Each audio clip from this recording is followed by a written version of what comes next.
Hello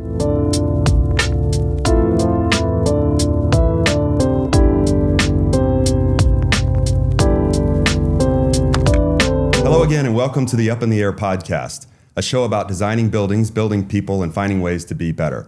I'm your host, Danny Zimmerman, Executive Principal and CFO at Cleary Zimmermann Engineers. Thank you for taking time out of your busy schedule to join me today. I hope you'll leave a little bit lighter and better for the listen. Today, I have the privilege of having as guest Anthony Medina, Business Development Principal with Cleary Zimmermann Engineers, and Maggie Seay, CEO and co-founder of Emerald Fox Marketing and Consulting. Appreciate you guys coming on today and talking about business development and what makes for good business development in an industry that is built on relationships. So could I get both of you to just tell us a little bit about yourself? Maggie, we'll start with you. Yeah, sure. We've known each other a long time, Danny. Yeah, we have. I started Emerald Fox with Audra Allen 10 years ago. We just turned 10 on January 1st of 2026, and we are an AEC-specific marketing and consulting firm. So what I like to say is that means we only work with architects, engineers, and contractors. All of our staff is from in-house positions of marketing and BD. I like to say that I grew up in this industry with my career. I've been doing it since 2004. And it's great. It's a fantastic industry. It's the smallest, biggest industry I think you can find, and everybody knows everybody. And it's just been a lot of fun. And now I get to coach and teach and guide and advise on how to do BD and how to grow your business. So it's been fantastic. Yeah, as you mentioned, we go way back, and I remember when you decided to start the firm, I thought it was genius because there are so many marketing firms out there and consulting firms that focus on branding and marketing, business development, but there wasn't one specifically devoted to the AEC industry. So you've done amazing things, and excited to have you on as a guest today. Thanks. Anthony? I've also known you for a long time. You've got an interesting background. Yeah, Danny, I'm from San Antonio, born and raised. Don't know how much time we have, but I've been with CZ for 7 years. Excited to share my story and talk BD with you two leaders. And before coming to Cleary Zimmermann, I was at Texas A&M San Antonio working with the University Advancement Team and raising money for donors, working with the president's office. Prior to that, I worked for the PGA Tour. Worked in different capacities. I was sales, operations, and my most fondest memories of the PGA Tour was traveling for 2 years with their marketing team and setting up mobile marketing units at about 40 different tournaments across the country a year.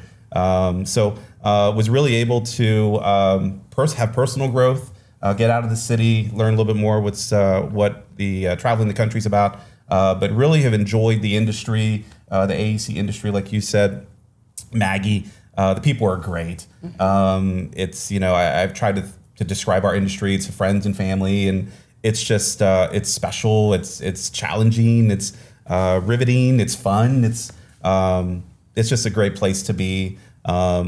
Excited just to kind of talk more about what works, what doesn't work, what we can do better. And thanks, Danny, for giving us this opportunity this morning. Yeah, that's where you and I actually met. You were working the Valero Texas Open, 15 years ago, probably. That's right. Yeah, that's and right.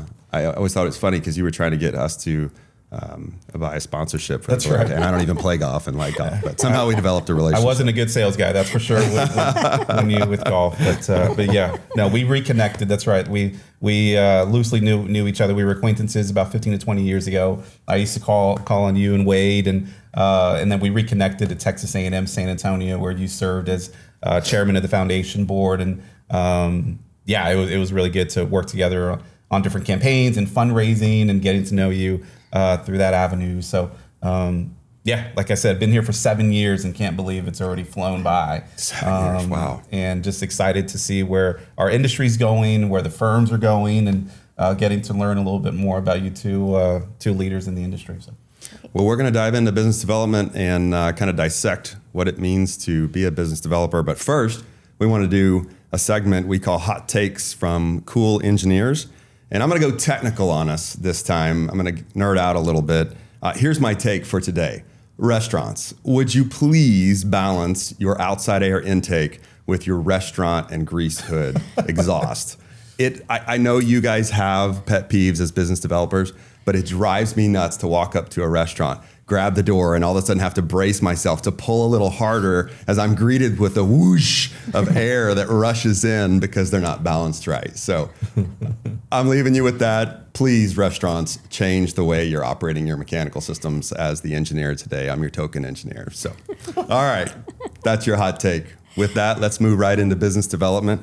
And I want to start. Do we get hot takes too? Yeah. Oh, yeah. Why don't we do that? Maggie, give us a hot take. Well, okay. So my hot take this morning would be allergies. Oh, and boy. Allergens. I am not an allergy sufferer, but apparently now I am.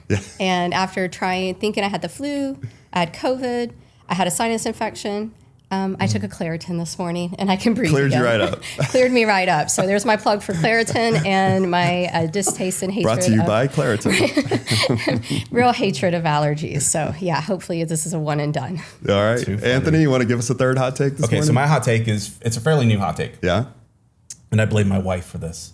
I prefer watching movies with subtitles now. It's something that's caught on over the past couple of years, and my wife started that. But I enjoy streaming shows and having subtitles. I can understand the movie better, especially in the house with kids and dogs, and there's so much going around the house.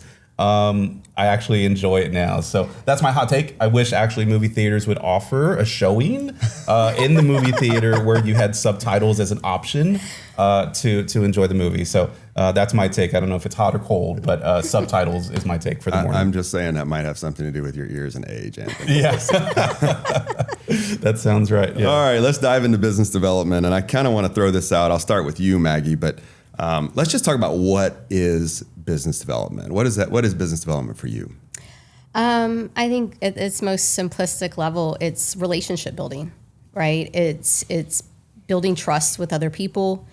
I think that it is really based on authenticity and being genuine, having real interest. Like, I don't think, we were talking at the beginning about like this love of the industry. And I think to be really good at business development, you have to love this industry and you have to love the people that are in it and you have to have an appreciation for them. And so I think that it's just, it's these connections between people. And I know we may go into it a little bit more, but I've been in this industry for 22 years now. And, the people I met when I joined in 2004 are still part of this network. And we're all just like trying to in some way help each other. And, and when Anthony, you start talking, I remember meeting you when you joined CZ, and you and I think went to lunch, and you were like, what's BD in this industry? And I mean, I could just go on and on. It's just, it's just really, connecting with others and having this appreciation for what individuals can bring to the table and how we support one another and get stuff done. Yeah. Well, there's so many partnerships that happen in our industry.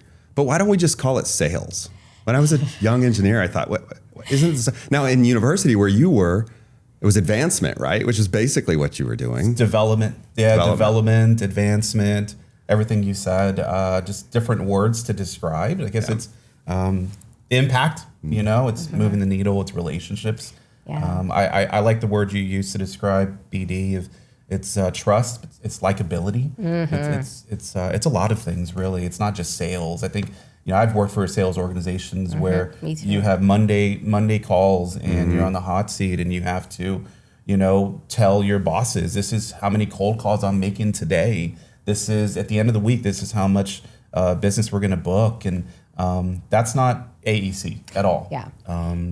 It's just very transactional. I feel, that's like, right. Yes. You can sell, I can walk into a store and I'm buying something, that store is selling me something, right? It's a transaction. There's no relationship. Maybe I have an affection for their brand or their marketing or their culture, that's big now, even in big box retail and stuff, but it's transactional. And when you and I go to lunch, that's not transactional, right? We're talking about personal stuff. We're talking about running companies, and you'll be out somewhere and you'll be like, hey, this is a person Maggie needs to know. And that's relationships. That's not sales. And I've always said too, sales is just a scary word for people. To me, that says that there's like a deal that has to be closed. And I think, I train a lot of engineers in how to do BD, and I avoid that word at all costs because that's not what we're at. I don't want most engineers thinking they need to go out and close the deal, because that can be pretty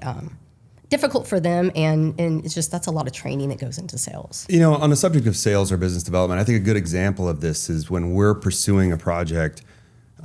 We are consultants, of course, so we try to be on as many teams as we can. Number one, it just takes 4 to 5 times the number of engineers for any one architectural project. So when you talk about volume, we have to be on multiple projects, multiple teams out there. But I always appreciate the business development relationships where when we don't get on a team that's going after a project, they're straightforward enough to say, hey, it just didn't work. We had another consultant, we had another engineer that worked better for this because of the market sector, because of a previous relationship. And here's why, as opposed to like the transactional side is you just don't hear anything and you're not put on there. So as a consultant, and for anybody that may be listening that's in this business, it's relationship, right? Mm-hmm. So if if you can't put us on your team, or you can't put a consultant on a team, just let them know, hey, it doesn't work this time, or give them candid feedback. I think that's the difference in transactions and sales, and then business development with relationships. Agreed. So Anthony, what do you think a common misconception about business development is? Oh boy. It's just happy hours and galas and luncheons, and business developers, that's all they do, is that they eat and drink and wine and dine. And there's more to that. Of course, that's part of the process, part of the relationship building and representing your company out in the business community. But I would say that's the biggest thing. There's certainly, like you said, Maggie, of just connecting and being a resource to people, and collaborating with not only stakeholders of the project, but collaborating with competitors, right? Like there's a lot of times where, especially for some of these larger projects and scopes, where in prior industries and prior phases of my life, I would see a competitor as a threat and someone that I really wasn't overly friendly with, that I wanted to keep my distance. And our industry is the opposite. Our industry is there's a mutual respect, and there's certainly opportunities where we're partnering with other competitors. So I would say another misconception is that I think you can be in the office and out of the office and doing BD. I think you can be doing BD from everywhere. I think for myself, incorporating other engineers to do BD, that's part of the growth of myself and our firm. It's really a team sport. It's not, when Maggie, you and I are out, you're necessarily the owner, and the client is not hiring myself or Danny or Joyce or whomever from a company. They're hiring part of you, but they're hiring your culture, they're hiring your talent, they're hiring your engineers. Right. So part of that for me is also incorporating and trying to encourage some of our engineers and our technical team to interact with possible clients and engage more. But I would say that's the biggest misconception, is that it's just all about the parties and the drinking and the after hours deals. And those, my dad laughs at me, but those are work. Like believe it or not, it's an occupational hazard to put on your face after hours, during hours, and really put yourself out there in a non-traditional way. So is it true that the saying, the difference between an introvert and an extrovert is whether you are fed from that sort of activity or whether it drains you? Yeah. I think so. I feel like what's funny is the pandemic really showed me, I always thought I was an extreme extrovert. Like I liked going out, I liked making friends and being at these events and having all the fun. And then when we couldn't do that anymore, and I could still do business development, it's like that's when like it switched for me. That there really wasn't a ton of BD that goes on. I mean, there's like, I always tell people, like, events are great places to like meet a lot of people, but like you're really not like deep diving into like the ins and outs of what's going on in that person's business per se. It's the beginning of a relationship, or it's a touch, right? Like I see friends at these events and it's nice, but I'll say now, like I get done with one of these events and I feel great on the ride home, and then I get home and I am depleted. And that's not how I felt. So you were a closet introvert.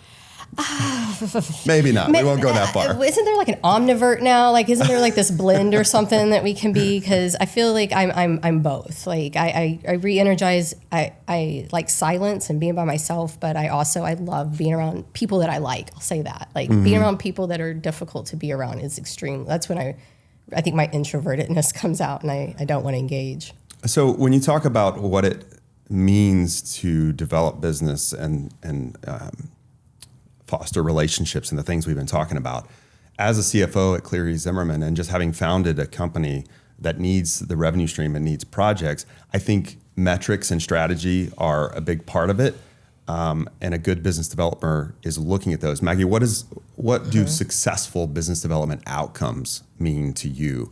If you're consulting with another firm, an architect, an engineer, when you start looking at ways to measure business development, how does that look? I always warn them when we start working together that, you have to have a lot of patience with BD, that it's a slow roll when done properly. I get a lot of calls of like, we need some training, and they do, but what we usually come in and find out is they need strategic planning. I was told a long time ago, like when I was much younger in my career, that one of my bosses told me, they're like, you're a very strategic person. And I never thought of myself that way. Like I like people, and I was likable, and people liked me. It was just, and it really made me stop and consider and really think about that. I need a plan and goals, and so even with BD, I think that's where like a lot of my technical clients, like the light bulb goes off that it's not just about happy hours and golfing and these small tiny conversations. There's a real strategy behind it, and that strategy has to have measurable goals, and you can and you can really see your progress with BD when you set it up, when you start at the beginning correctly. I'm a big fan. If you can't do anything else, I always say do a SWOT. And if you don't know what a SWOT is, strengths, weaknesses, opportunities, and threats. And if you do a SWOT and then you review it every year, you'll see your progress, right? You'll see what weaknesses drop off. You'll see what strengths have come on, and then you get to identify new weaknesses. So it's just, you're always, to me, BD is always trying to like stay ahead of your competition and really engage and, identify what you want and then outline the plan of how you're going to get there. It's an art and a science. It is. I think working in an engineering firm like CZ, we're engineers, we see things, differently, but you're right. We're data driven, we're metric driven. So we're complementing the after hour events, the out of office events with, marketing goals, business plan goals, firm goals. So you're right. We're not just shooting from the hip necessarily. Yeah. It's definitely having some tangible goals in place and measurements. And for me, I try to mentally and visually break that down quarterly and monthly, right? So if we have a big goal, a big number, a big 5 plan, big bullets that we want to hit throughout the year, I try to break that down weekly and monthly and kind of slowly check that off the list. And I like what you said about going to these events, these micro conversations. That's what I call them at conferences and all of these other events, where the micro conversation you have with someone is great for follow-up. And I think follow-up is the biggest thing with BD. We have so many meetings and we're going and coming and going, but if you don't follow up on your action items, I think that's really where you lose that trust with clients that, you had a healthy conversation over lunch or drinks or whatever. What's the follow-up? What's the next step to continue that dialogue? So you talk about the metrics and you talk about the strategy. For the audience that's curious, Anthony, what specifically are some of those things you're looking at? I mean, literally, if you've got a piece of paper that's part of your annual plan or your quarterly review, what are some of the specifics that you're looking at as a leader in business development? For me specifically, we're looking at sectors that provide growth and profitability. We're looking at expanding into our regional offices. So, 7 years ago, CZ just had 1 or 2 offices. We now have 5. So regionally, what other campuses, what other clients and owners can we work with, right? So it's really doing a SWOT and reviewing the clients that we have the strongest relationships with continuing to provide the excellent service for those clients, but then what's new opportunities out there, right? What are new sectors of interest? Is hospitality coming back? Is what other sectors are trending? And then building out your team. I don't know if this is a hot take, but what I try to do is I want to treat everyone fairly, but not equally, in the sense where I'm not going to spend and invest a lot of my business development energy on a client or someone that doesn't feel the same about us or reciprocate or will engage with us, right? There's so many other clients and project opportunities that are out there that I want to separate my time equally. And I know, Danny, you're big on time. And time's the most precious thing we have as people and as professionals. And so for me, I want to treat everybody as fairly as I can, but designate where's my priority going to be this year, what organizations, what people, what clients, and that's kind of how I go about it. I try to simplify just being strategic, right? Being very strategic. Very strategic on time. Yeah. And not trying to go after everything. Really focusing on those sectors that we have a good story and good experience and good relationship with. Yeah. And can I add on real quick go too? ahead. I learned when I worked in-house at an engineering firm before we started Emerald Fox, and so definitely very spreadsheet-driven individuals. Overly engineering, overly technical. But what I learned when I worked there is I worked with the president, and he was just he needed something more concrete and not something so conceptual about like where we should be spending time. So we created a spreadsheet with weighted numbers, and so and we evaluated each one of our clients across these different metrics with different weights. So they all got a total, and then we could rank them by the total, and it was eye-opening. Wow.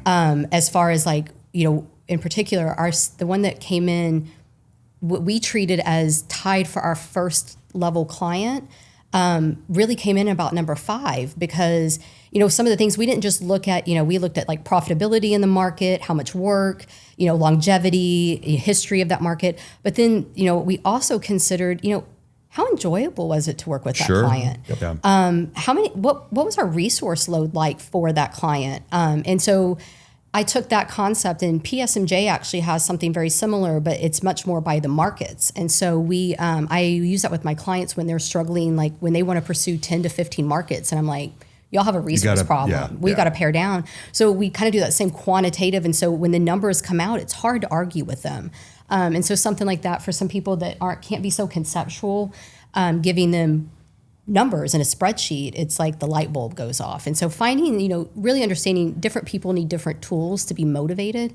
And so that's something that, I really look for when we're working with clients is how can we speak the same language? Because I am not a spreadsheet person. I think the favorite program of most engineers is Excel. We learn it early in college. And Yes. I was with somebody yesterday and they were like, I'm trying to figure out this formula. I said, well, I have a lot of experience in Excel, so let me look at that.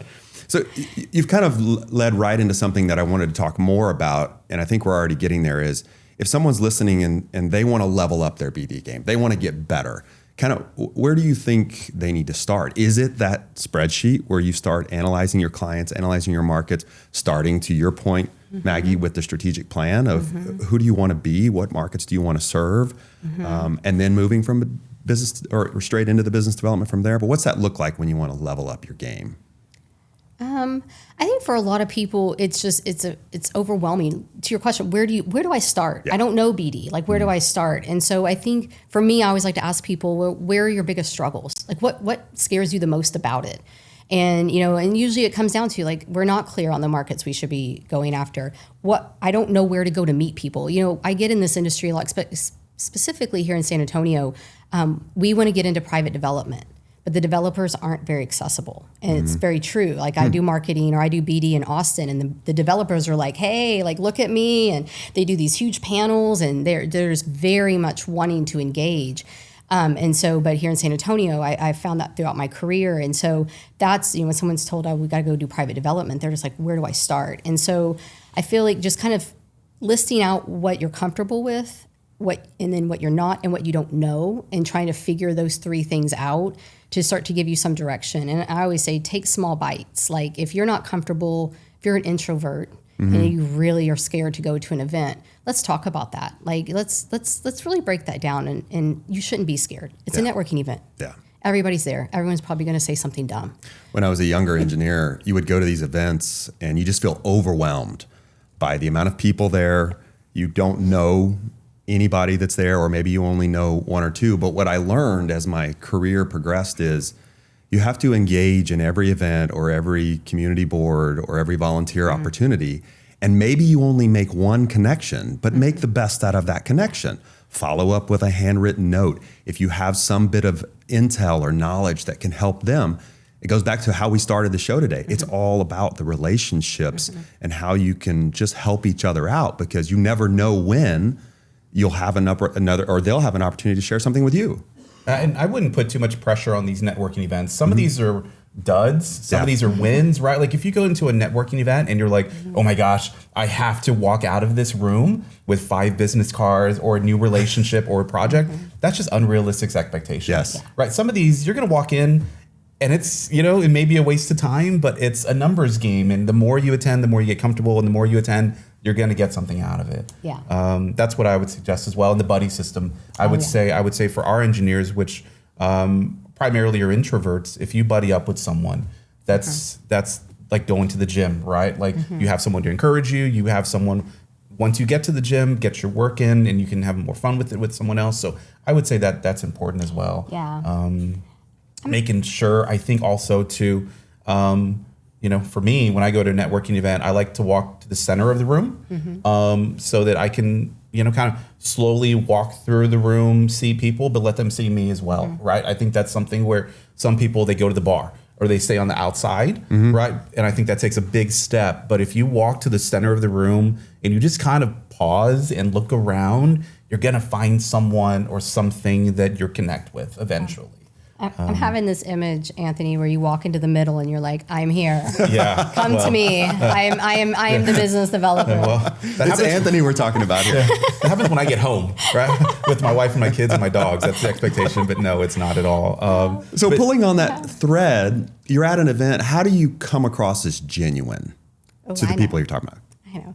So I am a big prepper. I said I love goals. You have food storage, and you have kind of. No, I'm just kidding. We do have go bags, but I'm a big prepper in the way of I feel like I can be my best when I know what I'm walking into, and so I always tell people, like, on your way to an event, think about, like, why are you going? Yeah, a little bit of homework. Yes, right, like. I said, I'm same page, Danny. There's just never enough. And so if I'm going to an event, it better be worth it. And I can control if it's worth it, right? I can't control who's there, but I can use that time. If it's a kind of a dud crowd, I look at it as kind of practice, like or watching people for, like, what do people do well or they don't. But I think that ultimately, if you're going to an event where it's healthcare focused, well, you need to be prepared to, like, who may be there. If you get the opportunity to talk to somebody at a certain level that's a decision maker, what kind of questions do you need to be asking them? I tell people to be, think of yourself as an investigative journalist, that you need to go back and you're going to write down, all these top secrets that you learned, because that's what your marketing department's looking for. That's what your closers that are going to make that deal, or they're looking for those secrets that not everybody knows. And so, you have to drive yourself somewhere while you're in the car. Why not go through that and think about those things? And then then you're strategically doing BD and not just getting there and feeling overwhelmed or wasting your time, right? And I feel like when people aren't prepared and they feel their time is wasted, it really burns them out on going to events. And then they're just like I'm just like, it's never been worth it. And so I think that that's just something, I think that at the very least, if you start doing that, it'll feel much more meaningful, and you'll learn things that other people don't know. It's really a competitive advantage. I'd say to block off enough time on your calendar. Yes. Because although, let's say if we're going to a luncheon and the program is from 11:45 to 1, that's just the program. That's just you at the table listening to the presentation, and obviously you're there to support. But a lot of the BD value is getting there at 11:15 when check-in. Oh, the pre-show. Yes. When you can really network and shake some hands and have these micro conversations. So I would say try to maximize your time at these events and not just get in and get out. really, it's time. Again, we get back to time, but try to allocate enough time to just be there and leverage that entire event. Yep. Speaking of homework, I think I always try, if I'm going to an event, to block out a little bit of time before the event and the hour leading up to when I'm going to get in my car and look at the topic. If I know who's likely to be there, then I'll look at our experience as a firm, my personal experience, and kind of load my lip on what my conversations might look like, so that, to your point, I'm not wasting my efforts there. And it doesn't just look like it's a wasted portion of my day when I get a piece of rubber chicken to enjoy. Oh, yes. If we go back to when you started Emerald Fox, Maggie, today, 10 years later, what would you tell your younger self then? Believe everything Wade Cleary is telling you. I met with Wade and you before we started. I had several conversations with Wade. And the one thing that Audra and I have shared with other people that have talked to us about starting a business that Wade shared is I remember him saying that the people that you think are going to hire you aren't, at least not probably in your first year. We were like, especially me, like I had this massive network, and I was like, why wouldn't these people hire me? And it was true. Starting in year 2, 3, 4, some of those people started hiring us, but our first clients were nobody. They weren't even on our radar. It's fascinating. They were referrals. Some of them were referrals from people I knew. Some were people that I had known that had known me throughout my career, but we had never like really engaged with each other. John Mize at FPC is a great example of that. He just knew of me and had seen me at these events and stuff, and they needed marketing help. Definitely believe everything Wade Cleary told you. And then I'd also say Joe Irizarry gave a great piece of advice that I live by is when you want to start a business, you need to, because people want to start businesses because they love what they do, right? Like you're an engineer, you want to take that to other people. That's what you want to do. But you also have to run that business and you have to go find the business, right? So you can do the business that you want. And there is nothing more true than that, as I'm sure you would agree. So I would tell myself that, and on top of that, I'd be like, you're going to do a great job, girl. Yeah. It's going to be hard, but hang in there. Yeah, it's going to be fun. And I won't lie, years 1 through 3, I thought were the easiest. It was just, our expectations were pretty low. On that subject of getting business, doing business, following your passion, there's a great book, I don't know if you read it, called The E-Myth. And it's a little bit of it can be a boring read, but it really dives into that idea of, if you want to be an entrepreneur, you have to understand that it's much more than just your trade or your practice. Yeah. And you have to learn to separate those two. Otherwise, you won't be successful. It's really not possible. I don't remember who the author was, but the title of the book is The E-Myth. I need to look that up. It would save me a lot of time, because when people are like, I'm going to start a business because I love to draw, I love to be an architect. And I'm like, yeah, read this book. Saved me a ton of time.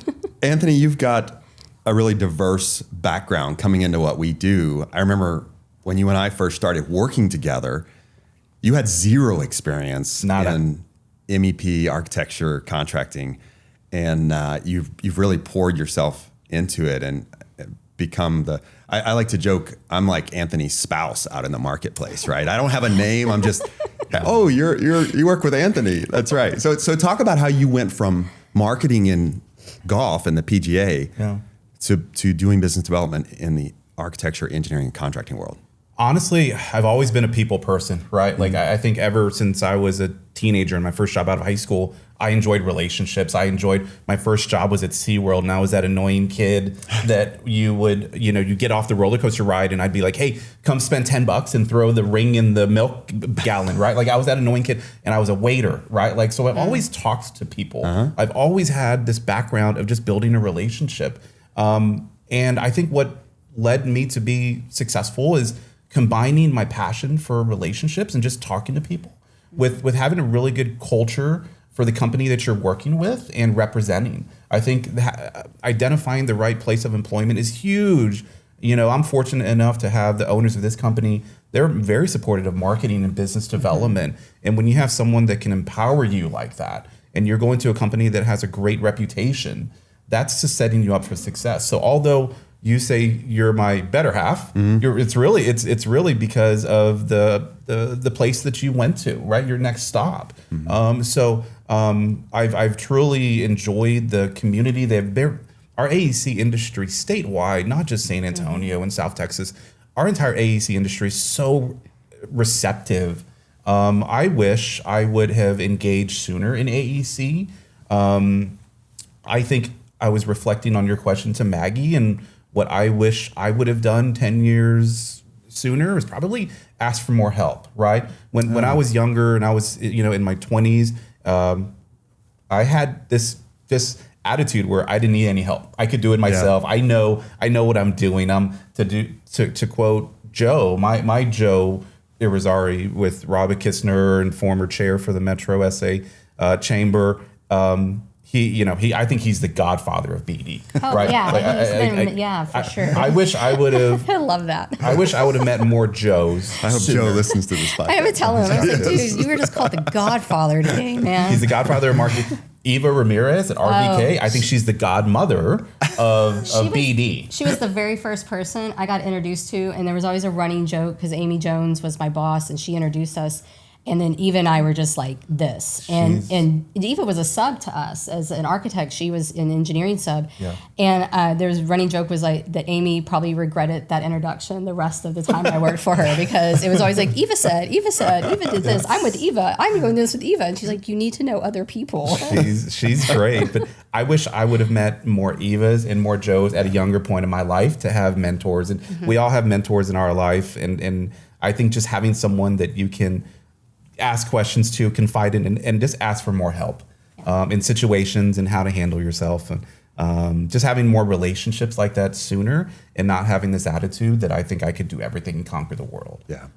But to answer your question, I think the success that I've been fortunate to have is because of the owners and the team that I work alongside with. But I think for those that are wanting to up their game in BD, I think also having a daily dose of BD, right? Like I listen to every morning when I drive in. I'm not a podcast person. I'm not a social media person, but I listen to Darren Hardy, which is my daily Darren, and it's a free subscription that that you all can subscribe to. But he gives you 5 minutes of how you can be a better person every day in your profession. It's sales, it's BD, it's marketing, it's just a better operator. So I think having just that encouragement on a daily basis, that I drive into work, I listen to my 5 minutes of Darren Daly, Darren Hardy, and he has sales and business development training. But just, I think having that encouragement every day. One of the things that I take away from Darren's shows are, he suggests and recommends the most important thing on your to-do list for the day, you need to knock that out in the first hour of the day. Whatever, prioritize your day, invest in yourself and invest in your to-do list. So whatever, walking into your day, the most important thing you can do first hour of the day. I may not get to the first hour, but I definitely want to do it before lunch. The most important things I want to do. So I would encourage those to find some type of business development. And it's easy. You don't need to pay thousands of dollars for BD training. You can call Maggie. But there's also other ways you can kind of dip your toe into it. I think you said something that just really resonated with me, and you're exactly right. And this has been an evolution in my personal development, my professional development for 20 years is focus every day on what is most important that day. It's that saying that says, the important versus the urgent. It's so easy to deal with the urgent and not really make sure you're getting the important. And even today, that's a struggle because, good gosh, email just plagues us, and phone calls and stop-ins. And those are all good, but at some point, we each of us has that kind of list of things that we need. It's the important stuff, and sometimes it's hard. But the hardest part is just making yourself get into it, because once you do it, then your day just gets so much more fluid. Wow, what a great conversation about business development. I think we could keep going and going. And really, business development is something that can and is done by everybody in every firm. Whether you're the technical lead, you're the lead engineer, you're the project manager, in some way you're doing business development, and you can pull from different parts of this conversation. So I hope that this has been a benefit and everybody takes some value away from this. I want to move now into a segment called Overrated, Underrated. This is just us having a little bit of fun and being lighthearted. So the goal here is I'm going to just blurt something out, and I want both of you to say overrated or underrated and very quickly tell me why you think it's overrated or underrated. And in the spirit of business development, I'm going to start with something easy, low-level fruit here, coffee meetings. I think they are underrated. They're 1 hour.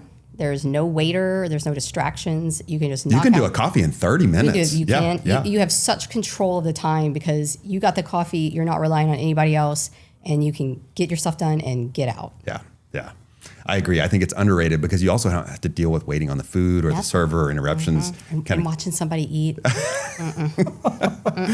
Being careful what you order so it doesn't end up all over your shirt for the day that for sure. All right, waffle fries. Is this me? Overrated. Personally, I'm not a fan of waffle fries. Chick-fil-A is great waffle fries. Outside of that, I can't think of a solid waffle fry. No. You can get those in the freezer at H-E-B. That if you bake them right, they're still not Chick-fil-A, I recognize. A French fry should be crispy all the way around. Like a French fry is supposed to be the crispiest thing that you can eat, and a waffle fry is so disappointing. Well, especially when you get the end of a surface waffle area. fry. Like when you get the end of the waffle fry. the bud, I call it. Yeah, the bud of the waffle fry. that's right. That's what I do. I put that to the side. Yeah. I'm a big steak fry person and a good too. tater tot person.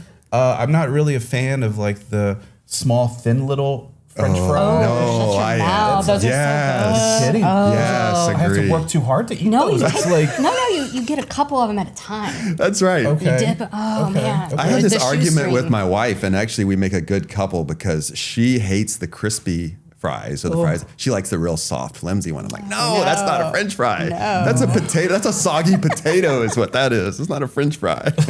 Yeah, no way. No. All right, Maggie, I'm going back to you on this one. Overrated or underrated? This is a toss-up. You made Maggie mad series. My marketing department's gonna kill me. I think it's overrated, only because y'all, it's just me airing my grievances. Well, it's kind of like my pet peeves that we talked about earlier. Right? Yeah. So, it's just, I was coming home from an event and I was just stewing on whatever my first topic was. And I came to my marketing department. It's like, I'm making a video. I'm going to complain about this. I won't name names, but we're going to do this. And then the marketing department made the jingle, the graphics. I mean, and It was well produced. They love it. So now they're on me. So this is my reminder. I'm supposed to produce one for January. So if y'all have a topic, I'm all ears. I will air it as a grievance for y'all. All right, whoever wants to jump in here, electric vehicles. Anthony, I know you drive a truck.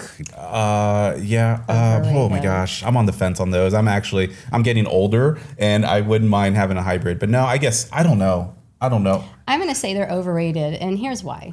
If people are buying them because they think it's better for the environment, I don't see the Yes, that could benefits. be a hot take for me. I mean, you're just pushing the emissions somewhere else. And actually, as an engineer, it's got to go over the transmission lines at a low efficiency. Sorry. It still burns fossil fuels in Right. a lot of cases, right? And then we have these massive batteries that we have to dispose of, which are horrible for the environment. So, no, gasoline. I take too many long trips, and That too. I would hate to have to stop and wait an Yes. hour Yeah. to charge my car. Who wants to wait anywhere and charge your car? It goes back to time management, Yeah. right? Exactly. Unless it can charge in my garage overnight. And I mean, then I don't like stopping for gas. I'll get down to where I got 10 miles and the thing is red and it's yelling at me. And I'm like, I got it. oh, heck, Maggie. I know that I can get 5 more miles out of 0 on my truck. So I want to push the maximum efficiency. My answer was lame. I'm going to rephrase. I'm going to re-answer my question. I will say electric lawn equipment. I'm a fan of electric lawn equipment. Yeah. So like the battery blowers and the mowers, like I'm all in on that. I'm with you. But for cars, and vehicles, I guess not. So yeah, that's all I got. I bought kind of an early Christmas present for myself this year. I bought an electric UTV. Okay. So kind of like one of those hunting ranch or a golf cart similar. Yeah. But it's full electric. And I wanted it because it's quiet and I don't have the emissions and I can jump in it and go without the warm up portion and that really acidic smell you get when the gas is first going through a coal engine. I'm getting technical again on us here, but I love it. For that purpose, I really do like that electric heat. But for my everyday driver, no, I don't think so. All right. This is something we haven't had a lot of lately in San Antonio, but cold weather. I think it's a little underrated. I love buying sweaters and bulky clothes and like being under a blanket. And I'm a hot-natured person, so I need it to be really cold. So I enjoy it. My complaint for you engineers that design these systems is it's so difficult to like get dressed for cold weather and then walk into an office where the heat is like suffocating, oppressing you, right? Yes. Like, so like that's my complaint as like someone who wants to like look cute and be warm, but not sweat excessively while you're having a meeting with the client. Okay, you know why this is though, right? Because generally the systems in South Texas or Texas for that matter, they're just not designed well for, if you can save money in the engineering of a building, you're going to save it on the heating portion. And that makes total sense. Comes on, it's just overbearing, gets too hot. It just doesn't balance very well. Yeah. All right, I know I'm going to get some interesting responses out of this, but overrated or underrated Topgolf? Oh, God.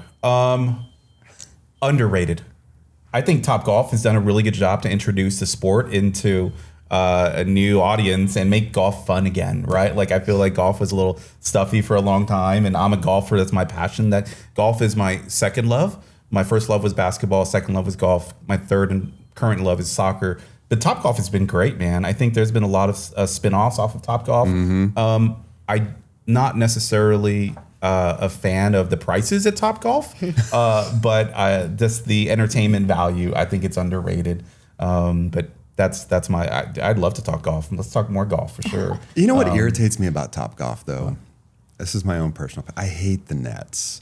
The visual of those big nets wherever you go. I just think it's like a sore on the development in that area or the topography or whatever. Yeah. I like Topgolf. We went recently over the holidays, and they're making it kid friendly, not just like drinking all day. And they've made like efforts to have kids, elementary, middle school age kids. They have Sonic the Hedgehog games. They have Angry Birds games. So when you're hitting into this digital, this TV screen, and they have a digital game, and when you hit into the field, into the fairway, you're hitting down the Angry Birds. It's just really cool, and I like that. Starting your kids early. Yeah. Something. You like golf, right, Maggie? Yeah, I no, she does not. I know. No. I used to like you, Maggie, a lot. But no, okay, hold on. I think that if golf was 9 to 12 holes, I'd be okay with it. That's fair. If I could play golf, maybe like in a state where it wasn't so hot all the time. Fair.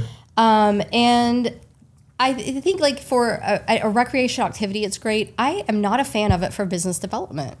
I think it's too long to spend with the same group of people. It's gotten outrageous. And it's expensive. It's a long time. And if you're with someone... Talk about being draining. And I'm not a golfer, as y'all know. And you play with someone who doesn't know how to golf, that's exhausting. I mean... So I grew up, my dad was a really good golfer, him and his brother and his dad. And so I grew up understanding the game, being on the course, but I have an appreciation for it. But I would say I would go with Topgolf because you can conversate. It's a game.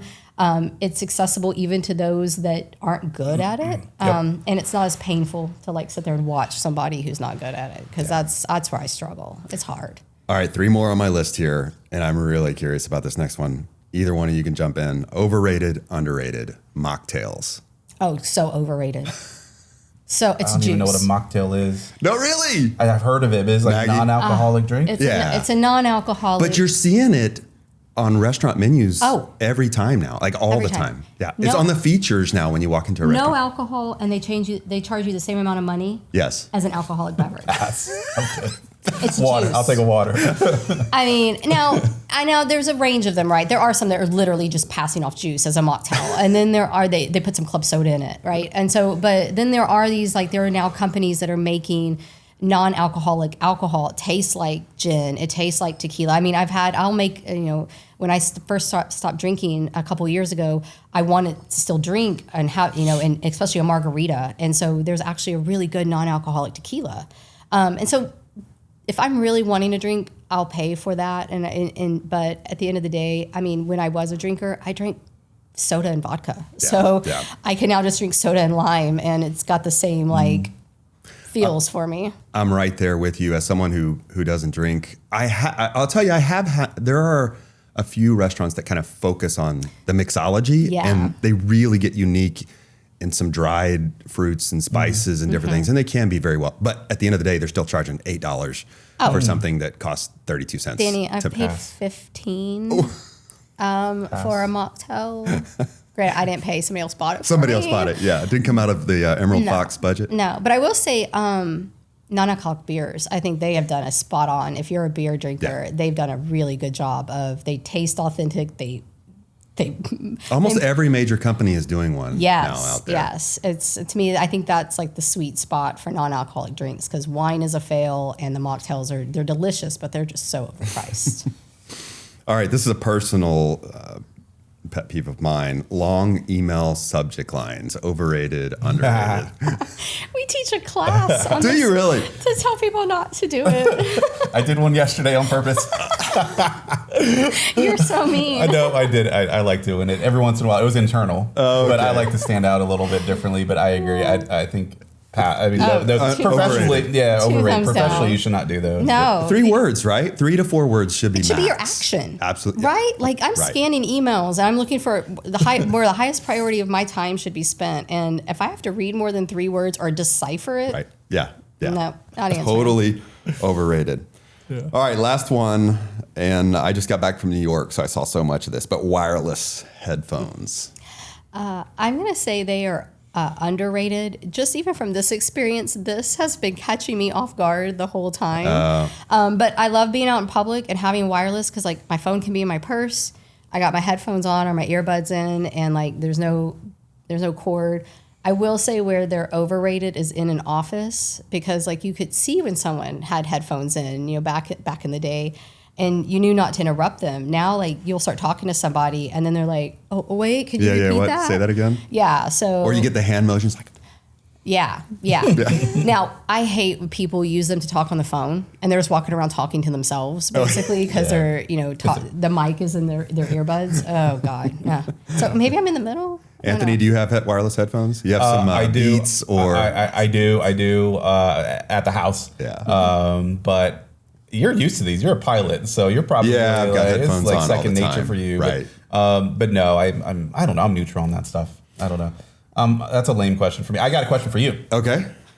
I think last series you had like Crocs. Yes. Underrated, overrated? Yes. Okay.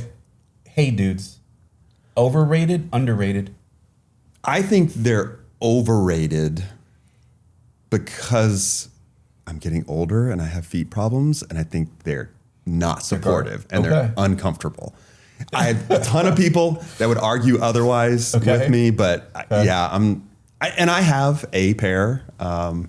They're super convenient so I think Hey Dudes are kind of the in-between Crocs and real shoes, right? If you don't want to be as pathetic as putting on Crocs and going out in public, and you want to kind of just dress it up a little bit. Dress it up just a little bit. Yeah, put your Hey Dudes on. Yeah. But they're out of control. Like the Crocs, you get all those little buttons or whatever you put on it. The Hey Dudes have got, I don't know, Louis Vuitton covers on them, patterns, all this stuff. It's insane. When you look at the sole and the pad of them, oh my gosh, they wear out in like no time at all. So really, Hey Dudes kind of rank up there with mocktails for me as far as I'm concerned. So for Christmas gifts and birthday gifts, I'm getting you mocktails and Hey Dudes. Okay, good. Appreciate that. Oh, well, Anthony, Maggie, thank you for coming and talking with us today about business development. It's great to be able to talk with industry leaders, and each of you in your own respects is a GOAT in this field, business development and marketing. So it's been great. As we wrap up the episode today, why don't you tell our audience,